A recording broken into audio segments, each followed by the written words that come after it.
How significant is the rift between Netanyahu and the military institution?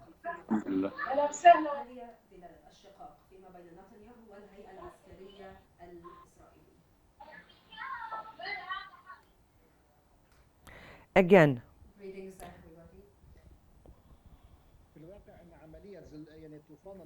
the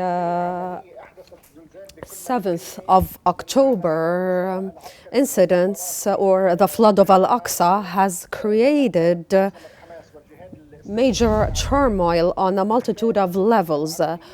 In fact, Hamas was able to mask all preparatory phases for this military operations, and this is something that can be taught in military tactics schools.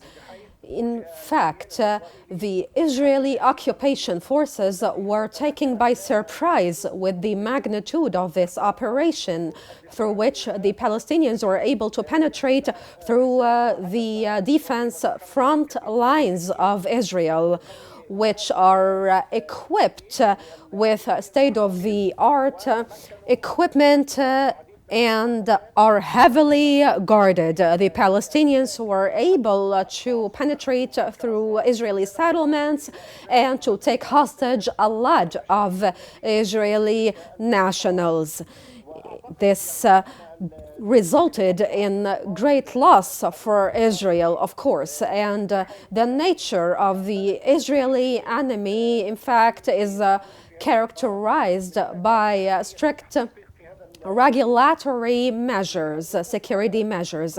And so it was very important for them to open up expansive investigations in order to identify the loopholes in their security ecosystem, in order to understand why specifically and how this took place. I'm talking about intelligence investigations, investigations on the level of the regular Israeli occupation forces, and as well investigations relating to the political regime of Israel. And this is something that Netanyahu didn't want to take place, because Netanyahu has received some intelligence documents, or it is alleged that Netanyahu has received some intelligence leaked documents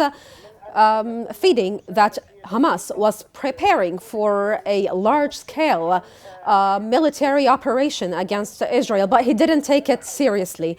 And in fact, he doesn't want any kind of investigation to be opened up into this matter, because this is going to prove how lenient and reckless he is in his security measures. In fact,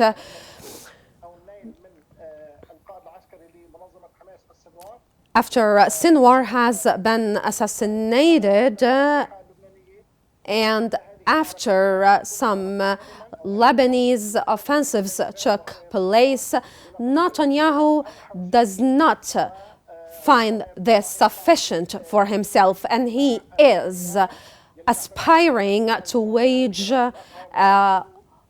all-out war in the region in order to dry up all military springs in the region, in order to find himself the only presiding force in the entire region.